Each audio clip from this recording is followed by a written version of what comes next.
It is the nicest baler and the most reliable baler I've ever used. Yeah, and it just keeps going. Can't ask for much more than that. No, you can't. No.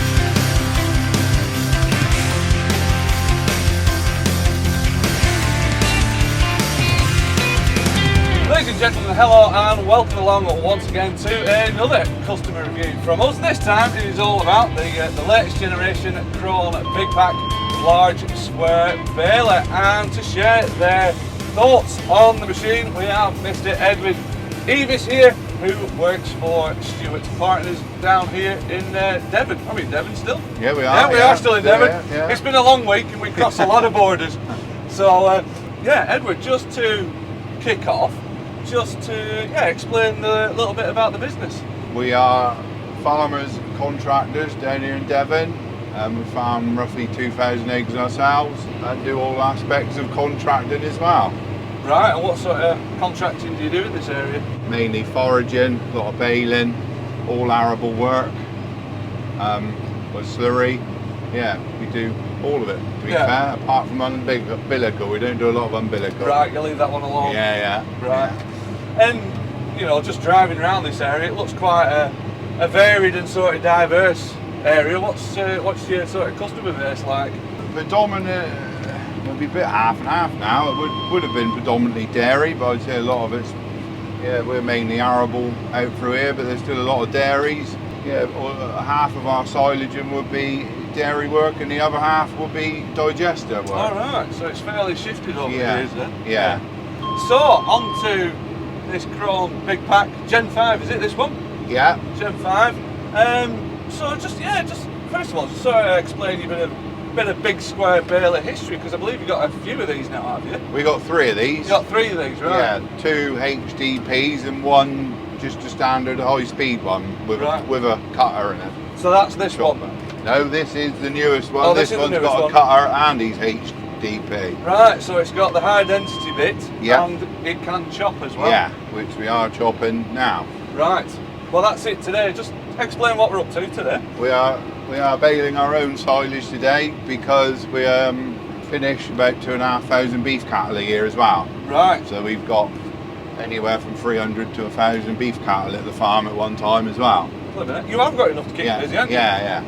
Yeah, and this is our own silage for the beef cows. And how come you go down, I suppose, the baling route for your beef cows rather than the, like a forager route? Because our sheds are deep sheds, but not overly wide, and we wouldn't get enough feeding space to feed them through a TMR or a mixer wagon. We'd not have enough feed space, and you'd have to feed them 2 or 3 times a day. Right. And our cattle are on bale silage and ad-lib cake, so they eat as much cake as they want to, so therefore you don't need so much feed space. I see, so the bales fit So the bales fit that, and we sort of chop them with half set of knives. Makes it easier for the straw shredder, and then we'll feed them through the straw shredder. Right. So we're chopping today with this machine, the VC version. Yeah. You see, you got half set of knives in Yeah. this. So how many knives would be engaged now then? 12 and 14. It's 26 in it. So. Right, and you can flick between the two. Yeah, you can use half set. Yeah. It doesn't quite work half. Work. Yeah. So you could kind of get part way through a day if they get a bit dull.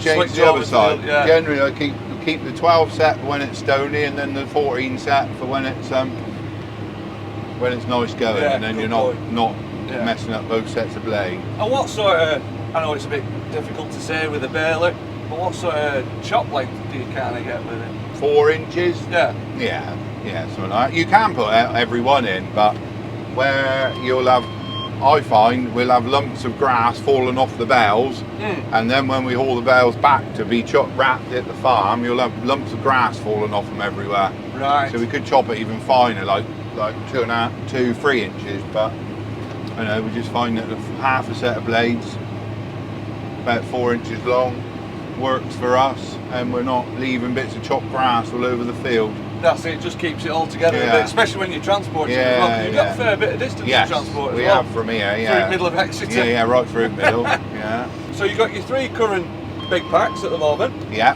What have you had before these? This is our 4th Gen 5. We used to have a Gen 4 chrome big pack that used to bale the straw, and then 4 or 5 years ago we would have had a class quadrant 5300. Right. And this baler that we've got here, what dimension is this one? This is a 120 by 90. Right. We've been running them now for probably 6 years now. Yeah. So all your balers all of them now are the same. Right. Yeah. Which we may have lost a little bit of work to start with, because some people wanted a 120 by 70, but it was just a pain, because you'd have balers crisscrossing on the roads, because one customer wanted one size and the other wanted another. All right, so you just standardise it. Yeah. Well, it must be better from a transport point of view, you know, having that taller bed. Yeah. It's only some of them. Yeah. You know, like when you get into straw, you can just have a nice neat floor. Yeah. For straw, this is the best you'll get. You can get the maximum height on the lorry. Yeah. And the lorry will be full. Right. And what age is this VC? HDP This one's brand new now. This is brand spanker. He is brand new this season. Yeah. And how many sort of bales would you do in a season with the 3 balers? With the 3 balers, roughly.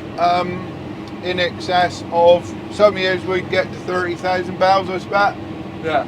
Some years might get 35, some years might be 25. Right. It depends on the season a little bit. That's it, yeah. And what would the split be between like straw and silage, hay and all that lot? It would probably be 2/3 of it would be straw. Yeah. Yeah.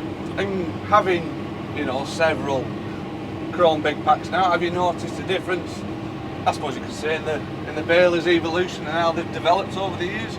Yeah.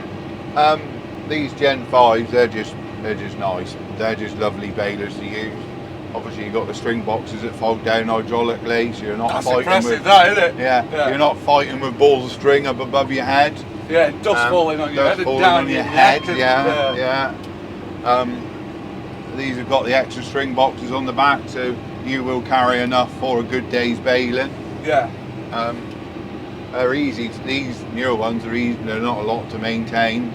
Yeah, keep the grease pot full, an odd nipple here and there in the shafts. Other than that, yeah. That's it. The stringing up in the mornings is the longest part of their maintenance, to be fair. Right. And that's it, and when those boxes are folded out, you can get right behind them. Yeah, and they're easy to clean because it all unfolds. They've got the big power fans up on the knotters. Yeah. The knotters will be clean as a whistle all day long. Yeah. So it's a nice clean baler. Because it is, I mean, looking at the baler, it looks like you've got quite a bit of spec on it. Like I say, you've got the extra twine boxes on there. Yeah. You've got that, what do you call it? Is it easy start? Yeah. Firing it up, you got that. Yeah, you need that with the HDP. Yeah. Does it take a bit of starting up then? Yeah. Yeah. Yeah, you do need that. It's a bit unfair on the tractor to. Yeah, a bit unfair on that clutch pack, innit? Yeah. That's it. You got the hydraulically driven pickup as well on this. No, he's belt driven. Oh, that's belt driven. The other one, the one that goes off up to Hampshire, baling straw, he's got the hydraulically driven pickup. Right. But this one's belt driven. This one's got the VC ones are driven by a belt. So you just put it in, you get the baler going, get him revved up, and then just put him in and out on a button on your joystick. All right. And is that a particular advantage, you might say? I think it's good, yeah, because as soon as there's some extra load on the packer, or the packer's getting full, he will switch the pickup off, which is a bit annoying sometimes, but you know you're never going to block it solid because he'll save you. Right, it's looking after you basically. Yeah, right. And 9 times out of 10, you just pull back on the stick a little bit. You don't even need to stop and push that button, and he'll start going again. You don't even stop. So just have a quick pause. Yeah, quick pause, let him go back, and then you ease up, and then he's perfect. Yeah. So it's very good. Oh, yeah, it's fantastic. Yeah. That is. And you got the bigger tyres on this one as well. Yes, Yeah. we did this time, just because he's a bit heavier, and this is going to be our main silage baler. So we thought we'd have the bigger tyres. It makes them higher, but you have got more. You've got more contact. You've got more tyre on the soil, so bit should be less better. rolling resistant. Yeah, he should pull easier and a bit less soil damage as well. Does it pull any better? Do you notice any difference on the road as well with the bigger tyres? He'd be slightly easier to pull. Yeah. And with the bigger tyres, does that mean that the axles are set a little bit further back as well? So you get a bit extra nose weight as well? Yeah, you do, which is what you need with HDP, because they are rear heavy. They will take the weight off the back of your tractor if you're not so you careful. get a bit nose negative. Yeah, they can. Yeah. Which would be one negative point about it if you're on hills and stuff, but we've generally got them on a 900 series, so it's not a big issue to us. But and what sort of weight is the baler? This one, I think, he's nearest time at 14 tonne. Right, so there's a bit of a He'd be over 14 tonne now with a couple of silage bales in him, which they've been averaging 800 kilos. So you got the weigh scales on here as well? Yeah. It's fully loaded, this baler, isn't it? Yeah. And like you say, what you're doing, about 800 something? They're averaging 820. The last one was 650 because we've just changed fields, haven't we, or changed places. This grass is a lot drier than what we were doing. Yeah. This is about 26% moisture because you've got moisture meters. You've got moisture meter as well. Yeah. Well, you need the moisture meter in them, especially if you're baling straw all the time for straw dealers, which the other two are today. Yeah. And otherwise you're out with a probe all day, and if you're in and out of the cab, you're not baling bales, are you? No. So if you can watch it in here, and then once he starts getting up around 15, you can start probing them with the handheld, and yeah. So that's a really good guide. Good guide, and then do your final check with the probe. Yeah. And what was it that first attracted you to the chrome balers? Well, we bale for a straw dealer all summer, sort of anywhere to 10 to 12,000 bales a year for him on one baler, and wanted the bales heavier. Yeah. And at the time, 5 or 6 years ago, would have been only the Krone HDP that had a high density, HD baler. Yeah. So we gave one a go, and then realised how cheap to run with chrome balers were compared to the other. So and how reliable it was. Yeah. The other so running costs were a big thing. Running costs and the reliability and the service costs as well. And we've been through quite a few of the features on the baler already. But what would you say are some of the standout features on the big pack? The fans up on the knotters are brilliant. They are always clean. The hydraulic sides was lovely. It's just for the driver user. It is brilliant. And the maintenance of it, it's not a lot to do every day. Right.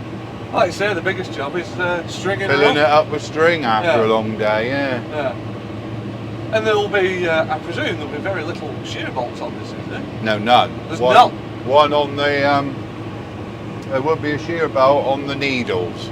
Right. But you don't. Yeah, he'll only go if there is something wrong. Yeah. Yeah, you don't. That's not something you change. No, that's not a regular occurrence. No, not at all. Crop flow wise, what's that like with these Very balers? good.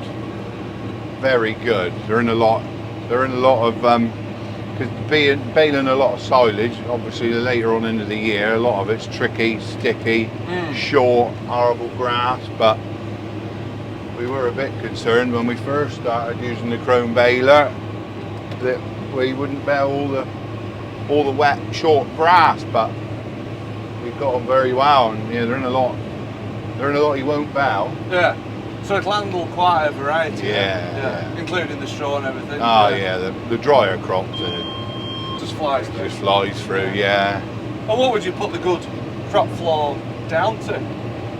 Oh, just the nature of the camless pickup. And then you've got that power auger along the front, and then it's straight into the rotor, and then into its packer.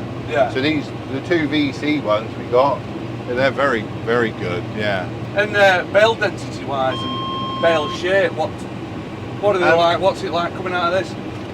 Very good. You would. There's things, you know. You got those charts there, the graphs there showing you the load on each side of the plunger, but on the whole, if you've got a decent rake in front of you, you'll have decent square bales all the time. Yeah, the only time you'll struggle is if there's not enough grass there to make a decent row. Then it's debatable whether you need to make a narrow row and weave, or whether you can keep it wide, but you can't. Sometimes there's not enough. That's it. But very rarely you'll have to weave with this thing. Yeah, no, not following that rake, no. Well, that's it. We'll come on to that rake in a bit. And when you're, you know, like when you get to the end of a job, end of a field, and you've got that sort of last bit of the bale at the end of the chamber, can you sort of, is it easy to spit that out? You've got a 2-stage ejector. You can just use the back prongs to push off what's on the back. So which during the day, that is what I would do. Right. Just hook off what's on the back and go. And when you've got a nice long chamber anyway, you'll nearly always got a bale and a bit in there. Right.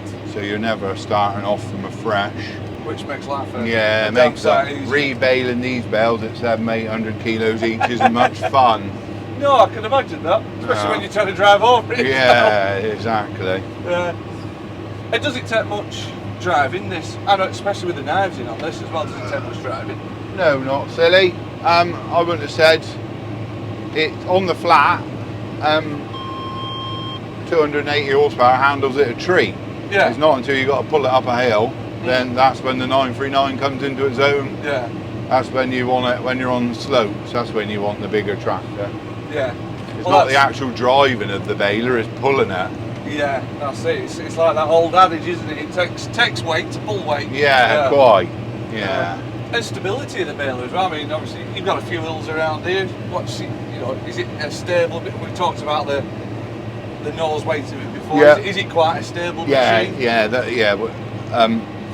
Up until this year, I would have done all of the, or 90% of the silage baling, and we go to some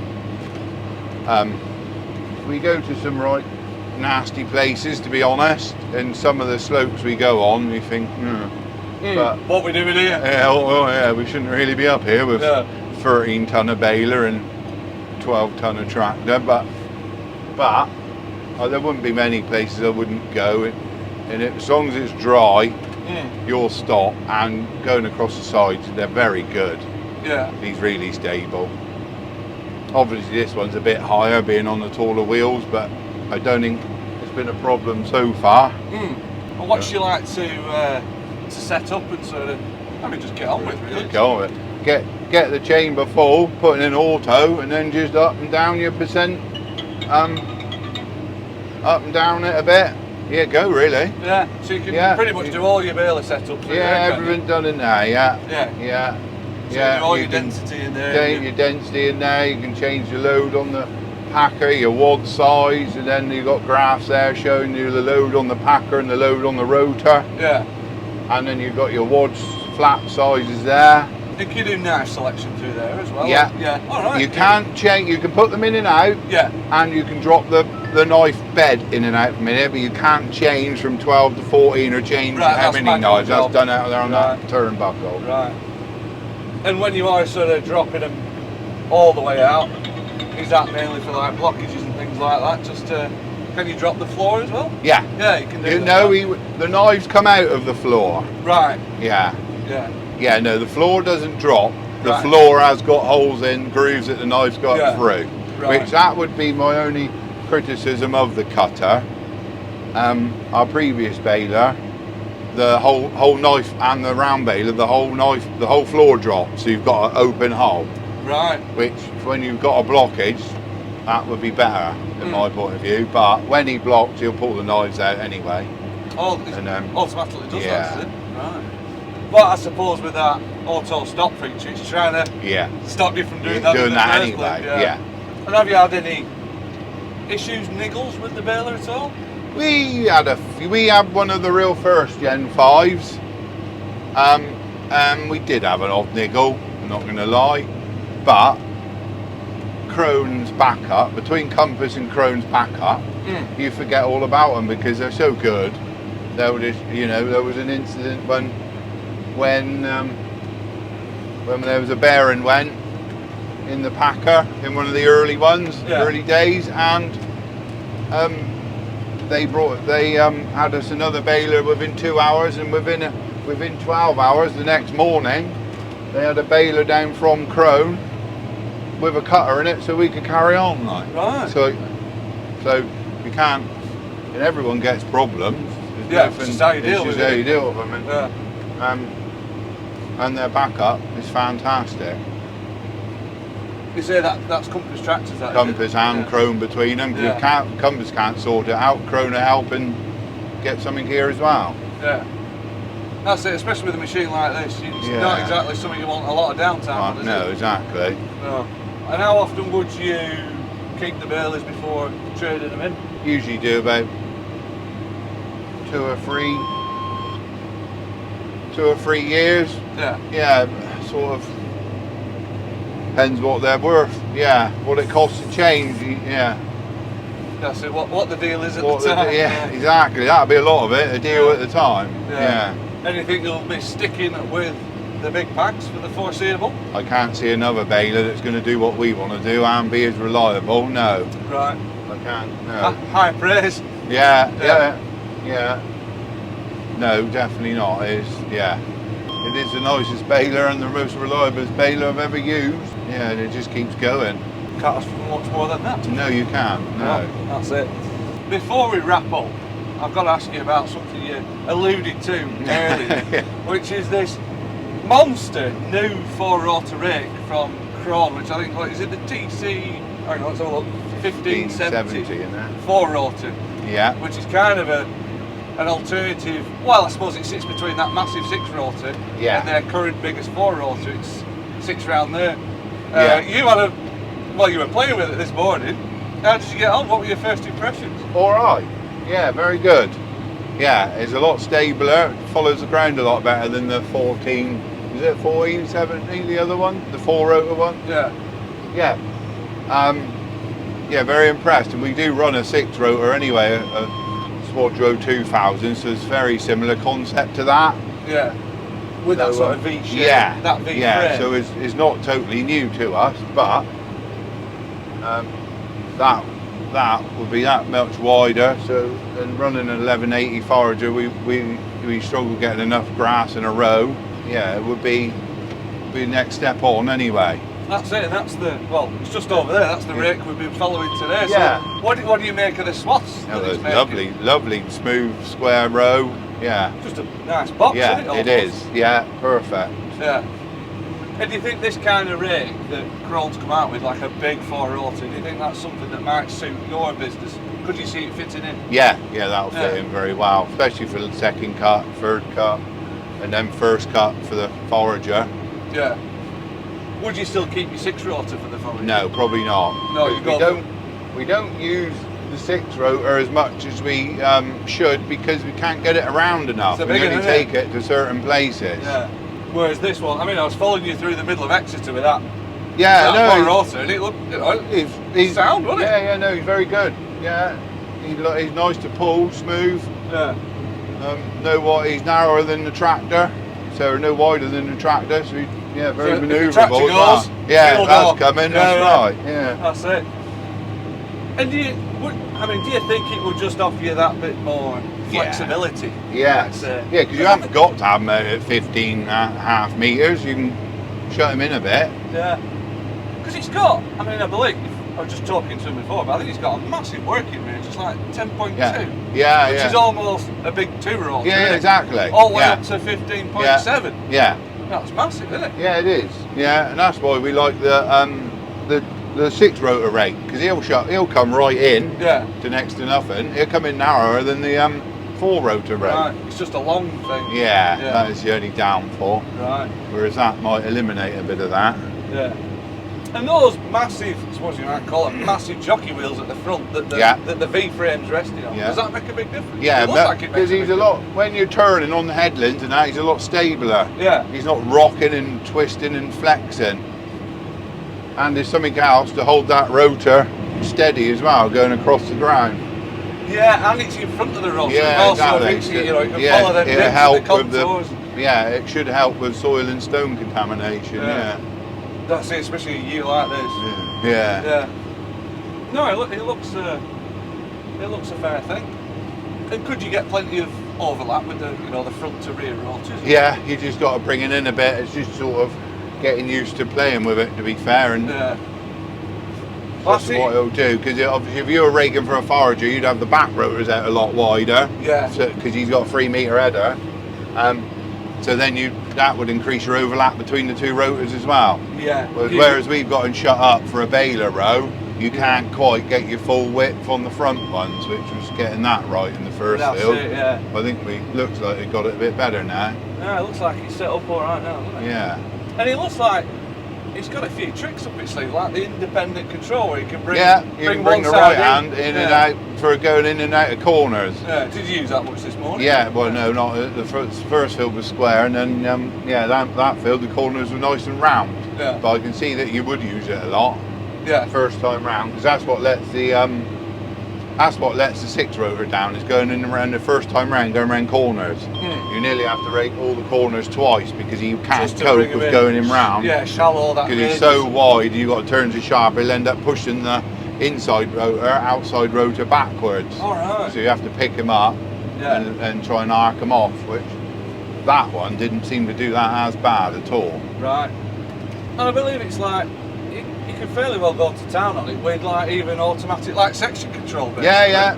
I think they are trying to set the section control up now to get him to work off the, obviously he's coloured in the headland, and then he'll just pick it up as he crosses the line.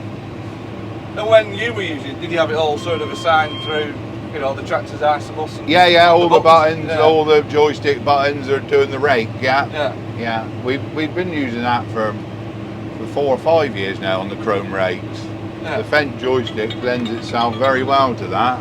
And I imagine, would the tractor's guidance speak to the width of the rake as Yes, well? It does. Yeah, or the rake speaks to the guidance. It tells the guidance what it's up to. It does, yeah. So if you shut him up to get more overlap between your rotors and make the swath narrower, he moves the lines to... I can imagine that's a handy feature. Yeah, it is a good feature. Once you get your head around it, it can get you in a bit of a muddle because your lines don't tally up. But once you get used to it, So it sounds like a bit of food for thought then with that 2.4 rotor. Yes. Yeah. But so far, first impressions. So far, so good. Yeah, definitely. Yeah. So, well, good stuff, Ed. Thank you very much for checking the time out and speaking to us about your experience with the Krone Big Packs and these latest Gen 5 machines and this new VC model as well that we've got behind us.